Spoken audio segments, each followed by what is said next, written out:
मैं 14 साल का हुआ तब तक मैं अपनी माँ के साथ ही सोता था और माँ भी मुझे बहुत प्यार से अपने पास सुलाती थी। लेकिन एक रात मेरी माँ ने मुझे उठकर बहुत मारा और कहा कि तुझे शर्म नहीं आती, अब से तू मेरे साथ नहीं सोएगा।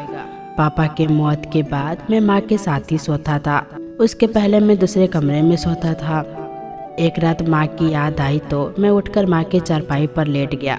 माँ के बिस्तर पर लेटते ही मेरी रूह कांप गई, क्योंकि माँ के साथ साथ मेरा नाम समीर है। जब मैं 5 साल का था तभी मेरे पापा का देहांत हो गया था। मेरी माँ ने ही मुझे माँ और बाप बनकर पाला था। हमारा छोटा सा घर था जिसमें सिर्फ 2 ही कमरा था। रात के वक्त मैं अपनी माँ के साथ सोता था। वक्त गुजरता गया और जब मैं 14 साल का हो गया था, गली से निकलता तो सब मोहल्ले वाले मुझे मेरी माँ के बारे में पूछते कि तुम्हारी माँ कैसी औरत है।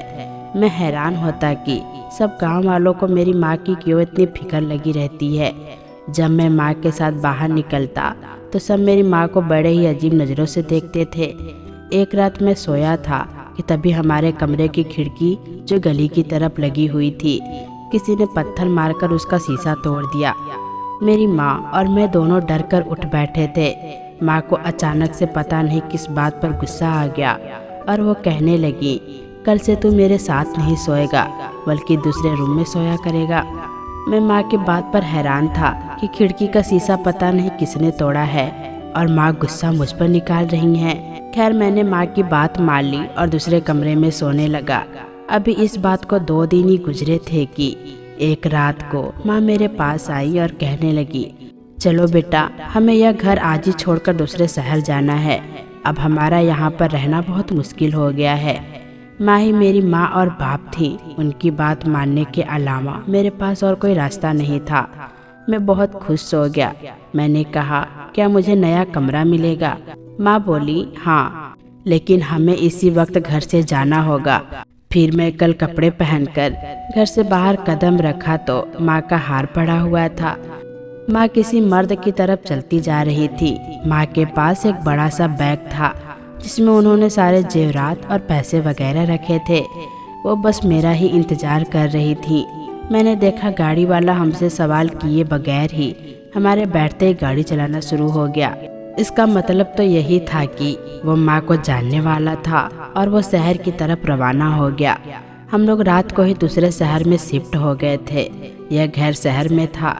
वो आदमी हमें इस घर में छोड़कर गया था, पर माँ का इस आदमी के साथ क्या रिश्ता था, कुछ अजीब लग रहा था। आखिरकार वो हमें जिस मकान में छोड़कर गया था वो अच्छा खासा बड़ा था। माँ ने मुझे कहा, अब हमें यहाँ कोई खतरा नहीं है। फिर माँ मुझे देखने लगी। मैं चारपाई पर बैठा उन्हें देखे जा रहा था। माँ, ऐसा क्या है? मैंने रात होते हुए पूछा। मेरे सब दोस्त गांव में ही रह गए हैं। माँ ने मुझे बहुत ही प्यार से समझाया कि बेटा, तुम्हारी उम्र ऐसी थी कि तुम वहाँ नहीं रह सकते थे। माँ की बात पर मुझे याद आया कि पिछले दिनों गली की नुक्कड़ पर खड़े लड़कों ने मुझे मेरी माँ के बारे में बहुत गलत बातें कही थी। घर आकर मैंने अपनी माँ को सब कुछ बताया, जिस पर मेरी माँ सोच में पड़ गई थी और आज वो सब कुछ हो गया था। माँ ने मुझे कहा था कि वहाँ सभी तुम्हारी माँ के बारे में ही बातें करते थे, तो क्या तुम यह गवारा करोगे कि कोई तुम्हारी माँ के बारे में कुछ कहे? मैंने कहा, नहीं माँ। माँ ने कहा, यहाँ मैं तेरी ज़िंदगी बहुत खूबसूरत बना दूंगी, मगर बेटा तुमको भी मेहनत करनी होगी और तुम्हें स्कूल में भी पढ़ना होगा।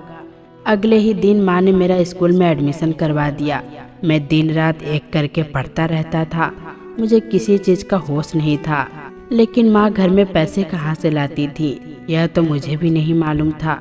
माँ की कुछ अजीबोगरीब बातें जो मुझे अक्सर सोचने पर मजबूर करती थी। मुझे उन सवालों का जवाब नहीं मिलता था। अब मुझे अपने कमरे में सोने भी नहीं देती थी। तो एक बार दिन के वक्त मुझे अपने कमरे में घुटन महसूस होने लगी। मैं बाहर आया तो माँ सब्जी काट रही थी। मैंने कहा, माँ मुझे छत पर जाना है, मगर माँ ने मुझे छत पर नहीं जाने दिया। माँ बोली, माँ की बात से नाराज होकर वापस अपने कमरे में आ गया, मगर आज मुझे बहुत बेचैनी हो रही थी। मैं जानना चाहता था कि माँ ऐसे मुझे क्यों मना करती हैं, और आज वाकई में मेरा दिल बहुत घबरा रहा था। थोड़ी देर बाद मैं फिर उठकर माँ के कमरे में गया। मेरी नज़र दूसरी चारपाई पर पड़ी तो मैं वहीं बैठ गया। मैं यहीं सोना चाहता था। मैं चारपाई को जब गौर से देखा तो कहा, माँ यह चारपाई तुमने किसके लिए रखी है? यहाँ तो बकायदा बिस्तर भी रखा है। मेरी माँ मेरी बात सुनकर घबरा गई और बोली कि बेटा मैंने वैसे ही रखा है। मैंने कहा मगर क्यों माँ, इस चारपाई पर कौन सोता है जो आप मुझे इस कमरे में आने नहीं देती? मेरी बात पर मेरी माँ मुझसे नाराज होने लगी। कहने लगी तू मुझ पर शक कर रहा है। बेटे मैंने यह चारपाई किसी मकसद के लिए रखी है। इस पर तेरे पापा की रूह आती है। अब मेरे मन में डर बैठ गया था। हर बार जब मैं माँ की कोई नई नई चीजें देखता तो मेरे दिमाग में पिछली सारी बातें घूमने लगती। माँ की बातों पर अब मुझे शक होने लगा था। आज भी ऐसे ही महसूस हो रहा था कि आखिर माँ ने अपने कमरे में दूसरी चारपाई क्यों बिछा रखी है। एक चारपाई पर भी तो सोया जा सकता है। फिर ऊपर वाले जाने क्या वजह थी कि माँ दूसरी चारपाई रखकर यहाँ क्यों सोई थी। पर अब मैं चुपचाप हो गया और सोच लिया था कि अब माँ की चीज़ों पर भी नज़र रखूँगा और छत पर भी जाऊँगा। पर इससे पहले कि एक ऐसा हादसा मेरे साथ हो गया जिसने मेरे दिमाग को हैरत में डाल दिया और माँ की हकीकत खुलकर सामने आने लगा। मुझे और कोई काम नहीं आता था क्योंकि मैं ज़्यादातर पढ़ाई करता था, पर अपने आप में कुछ हुनर सीखकर पैसे कमाना चाहता था। न जाने माँ पैसे कहाँ से कमाती थी, यह राज आज तक मुझे मालूम नहीं हुआ था। पर मैं यह ज़रूर जानना चाहता था कि माँ को पैसों की ज़रूरत होती है। वो बाय बाय का हिसाब इसीलिए करती हैं क्योंकि उनके पास पैसे कम होते हैं। हैरत की बात यह थी कि घर में जेवर भी नहीं बेची थी बल्कि पहनने लगी थी। और मैं जब भी माँ को देखता हूँ तो रंगीन कपड़े पहने हुए दिखाई देती हैं। उन्हें देखकर लगता है कि माँ विधवा बिल्कुल भी नहीं है। विधवा औरतों का तो रंग ढंग चाल ही अलग होता है। उन्हें सफ़ेद या हल्के रंग के कपड़े पहनने होते हैं। अक्सर ही गमगीन रहती हैं। कम से कम मैं तो अपने गांव में ही देखा था। पर माँ तो उल्टा सज संवर कर रहती हैं। खुद को कभी बूढ़ी नहीं होने देती बल्कि खुद तैयार होकर सोना गहना पहनकर रखती थी।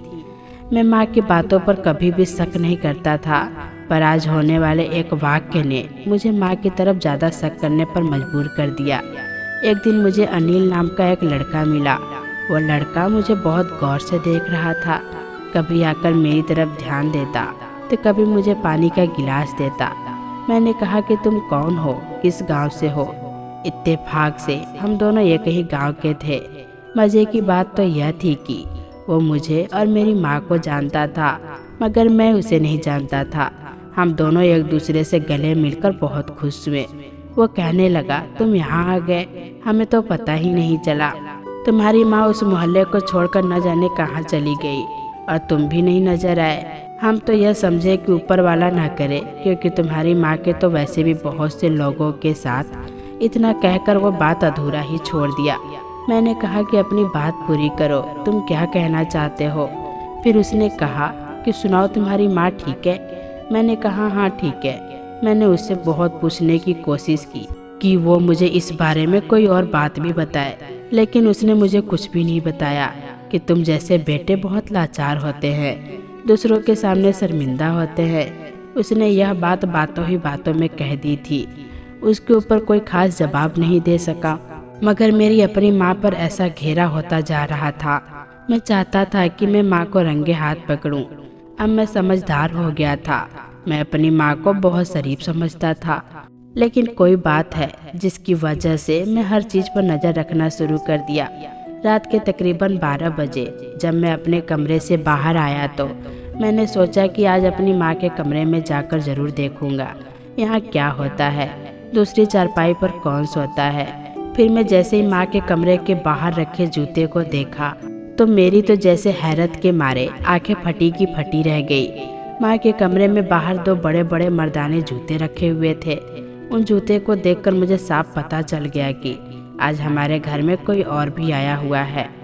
मैंने सोचा कि मुझे माँ के कमरे पर दस्तक देकर उनको मौका देने से अच्छा है मैं यहीं बाहर बैठकर इंतजार करूं कि वो आदमी कौन है और कहाँ जाता है। मैं अपने कमरे में आ गया था। बाहर आंगन में बैठना मुमकिन नहीं था। कमरे की खिड़की से बाहर का मंजर साफ नजर आता था। मैं अपने कमरे में बैठकर माँ पर नज़र जमाए हुए बैठा था। रात काफ़ी लंबी गुजर गई, मुझे नींद नहीं आ रही थी और मैं बिल्कुल अलर्ट होकर बैठा हुआ था। पर सुबह के 4 बजे मेरी आँख लग गई, मैं सो गया और फिर जब मैं उठने के बाद आया तो देखा कि माँ बाहर काम कर रही थी, वो जाग गई थी। यह देखकर मैं तेज़ी से बाहर आया क्योंकि मैं उन आदमियों को नहीं पकड़ सका था, क्योंकि ना ही वहाँ पर जूते थे और ना ही कमरे में ऐसी कोई हालत थी। जाहिर है कि वो शख्स जा चुका था। अब मेरे पास ऐसा कोई सबूत नहीं था जिस पर मैं माँ से सवाल जवाब करता। मैं खामोश हो गया, दिल ही दिल में पूछने लगा कि अपने माँ का राज कल जरूर जानकर रहूँगा। अगली रात हुई तो सोचा कि नींद आ जाएगी, इसीलिए मैं कमरे से बाहर रहूँगा, बल्कि घर से ही बाहर चला जाऊँगा और जब यह शख्स आएगा तो ज़रूर देखूँगा कि यह कौन है। मैं घर के बाहर जाकर बैठ गया था कि मुझे नींद न आए। मैं उस शख्स का इंतज़ार कर रहा था। फिर सोचा कि माँ मुझे देख लेंगी। मैं घर के अंदर जाकर आंगन में बैठ गया। अभी मुझे यहाँ बैठे हुए 2 मिनट ही गुजरे थे कि मेरी माँ अपने कमरे से निकलकर मेरे पास आ गई। उन्होंने मुझसे कहा कि समीर बेटा, तुम इतने परेशान क्यों हो, क्या बात है, मुझे नहीं बताओगे? मैं चुप करके बैठा रहा। तब माँ मेरी बहुत करीब आ गई और इस बार माँ ने जो बात मुझे कही, मेरे तो होश उड़ गए थे। माँ बोली कि बेटा, मैं सब जानती हूँ, तुम कितने दिनों से मुझ पर पहरा दे रहे हो। तुम जानना चाहते हो कि मेरे कमरे के बाहर जूते किसके हैं, मैं लिपस्टिक कपड़े क्यों पहनती हूँ और जेवर किसके लिए पहनती हूँ। मैंने कहा माँ, आपको मेरी हर बात पता है। माँ मुस्कुराकर मुझे देखी और बोली, तुझे क्या लगता है मैं नहीं जानती कि तेरे दिल में क्या है? माँ ने कहा, तुम मेरी एक बात मान लो, मैं मेरा सारा राज तुम पर खोल दूंगी। मैं तुम्हें सब बता दूंगी कि इस बात के पीछे क्या राज है। मैंने कहा कि जो आप कहोगी मैं मानूंगा, पर मुझे अंधेरे में ना रखो। मुझे अपनी हर बात बताओ, मैं तुम्हारा बेटा हूँ, कोई दुश्मन नहीं। माँ ने कहा ठीक है, तुम तैयार हो जाओ, इतवार के दिन तुम्हारी शादी है। अगर तुम मेरी मर्जी से यह शादी कर लेते हो तो मैं तुम्हें हर बात सच बता दूंगी। फिर तुम्हारा जो फैसला होगा मुझे मंजूर होगा। मैं माँ को हैरत से देखने लगा था और माँ की बात मान लिया था। अब मुझे इतवार के दिन का बेचैनी से इंतजार था। मेरी उम्र अब 19 साल हो चुकी थी। माँ मेरी शादी कर देना चाहती थी, पर मैं यह नहीं जानता था। रविवार वाले दिन माँ मुझे गाड़ी में बिठाकर बड़े से घर में ले गई। वहाँ पर बहुत सारे सिक्योरिटी गार्ड भी थे जिन्होंने हमारा स्वागत किया। वहाँ पर माँ को और मुझे बड़ी इज्जत से कमरे में जाकर बिठाया गया। मेरे सामने कुछ लोग आकर बैठे हैं और बोले, तुम्हें शादी से कोई एतराज़ तो नहीं है? मैं नहीं में सर हिला दिया। तुम हमारी बेटी को खुश रखना, हम तुम्हारी हर तरह से मदद करेंगे। थोड़ी सी देर के बाद शादी के पेपर मेरे पास ले आए, जिस पर मैंने साइन कर दिए और अपना वादा पूरा किया था। मेरी बीवी अपने कमरे में बैठी थी। मैं माँ के पास आया, उनसे कहा कि माँ, अब अगर आपने मुझे सारी बात नहीं बताया तो मैं अभी आपकी कोई बात नहीं मानूंगा। मेरी माँ मेरी बात सुनकर मुस्कुराई और बोली, इधर आ मेरे बेटे। और माँ ने अपनी कहानी शुरू की। देखो बेटा, इस दुनिया में औरतें कितनी भी शरीफ क्यों ना हो, यह मर्दों की दुनिया है। अकेली और तन्हा औरत पर इल्ज़ाम जरूर लगती है। गांव में भी ऐसा ही हुआ। हमारा छोटा सा घर था और गांव में बहुत से घटिया लोगों की नज़र मुझ पर थी। हमारे कमरे की खिड़की गली की तरफ थी और शीशे वाली खिड़की से नज़र तो नहीं आता था, मगर यह जरूर पता चल जाता था कि हमारे कमरे में कितने लोग हैं। जब हम माँ बेटे कमरे में होते तो गंदे लोगों की गंदी निगाहों पर हम होते थे और वो अपने नापाक दिमाग में यही सोचते थे कि रात के वक्त कमरे में मेरे साथ कोई मर्द है। वो लोग मुझे एक बुरी औरत समझते थे। एक दिन जब उन्होंने खिड़की का शीशा तोड़ा, मैं डर गई थी और तुम पर भी गुस्सा किया कि तुम अब अलग सोया करोगे। मगर जब लोग मुझ पर अजीब अजीब बातें करने लगे तो मैं तुम्हें लेकर शहर आ गई। यहाँ आकर मैं बहुत मजबूरी में एक आदमी से शादी कर ली थी। वो बहुत ही शरीफ और अच्छा इंसान था। मैं उसके साथ सिर्फ एक पेपर वाली शादी की थी ताकि मुझे सिर्फ सहारा मिले और मैं सारी जिंदगी विधवा न कहलाई जाऊं। मैं चूड़ियाँ और जरात इसीलिए पहनती थी कि आने वाली हर औरत को यह बता सकूं कि मैं सुहागन हूँ, विधवा नहीं। इसी वजह से औरतें मुझे कभी भी बेसहारा नहीं समझती थी। हर औरत शरीफ नहीं होती, कुछ चालबाज भी होती हैं और बुरे मर्द तो हर जगह मौजूद होते हैं। वो अकेली औरत के पीछे पड़ जाते हैं। मैं अपने जेवरात के जरिए सभी को यही पैगाम देती हूँ कि मैं विधवा नहीं हूँ, बल्कि मेरा पति भी है। अगर मेरा बेटा, तुम इस इंसान की फिक्र ना करो जिसने मुझसे सिर्फ एक पेपर के तौर पर शादी की है। उसकी पहली बीवी का देहांत हो गया है। वो कभी कभार मेरे पास जरूर आता है, यहाँ रहता है और मुझे महीने भर के खर्चे के पैसे भी देता है। इस शादी ने मुझे सहारा दिया है। रही बात उन जूतों की, तो वो तो मैं रोजाना इसीलिए रखती थी कि हर आने वाले को अंदाजा हो कि इस घर में कोई मर्द है। और बाकी तुम्हारे सवालों के जवाब तुम्हें मिल गए होंगे। और मैंने कभी भी तुम्हारी इज्जत को नीलाम नहीं होने दिया। और जिस लड़की से तुम्हारी शादी की है, यह उस आदमी की भांजी है। तुम्हारी बीवी बहुत खूबसूरत है, मगर इससे कोई शादी करने को तैयार नहीं था। बस मैं तरस खाकर इस लड़की से शादी तुमसे करा दी हूँ। अगर अभी भी तुम्हें अपनी माँ पर कोई शक है तो तुम इस आदमी से जा कर के पता कर लो। मैं आज तक किसी की तरफ आंख उठाकर भी नहीं देखी। मैं माँ की बातें सुनकर परेशान हो गया था। मैंने तो शादी कर ली है, तुमने मेरा हक अदा कर दिया। तुम चाहो तो मैं तुम्हें तुम्हारे पति के पास छोड़ आता हूँ। मैं इतना तंग दिल भी नहीं अपनी माँ की खुशियों पर रोक टोक लगाऊं। मेरी बात सुनकर माँ रोने लगी और बोली, बेटा मैं तुम्हें अकेला छोड़कर कहीं नहीं जाऊंगी, लेकिन दोबारा तुम मुझ पर कभी शक मत करना। तुम्हारी माँ अकेले जमाने से लड़ी है, पर मैं जिसके लिए लड़ी हूँ वो तुम हो। अगर तुम ही यह सब करोगे तो मैं टूट जाऊंगी।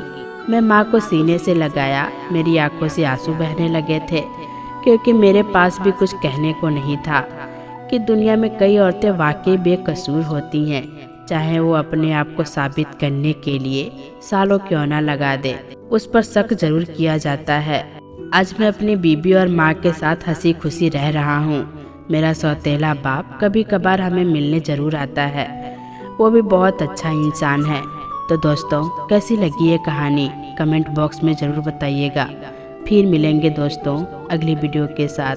तब तक के लिए अपना ख्याल रखना।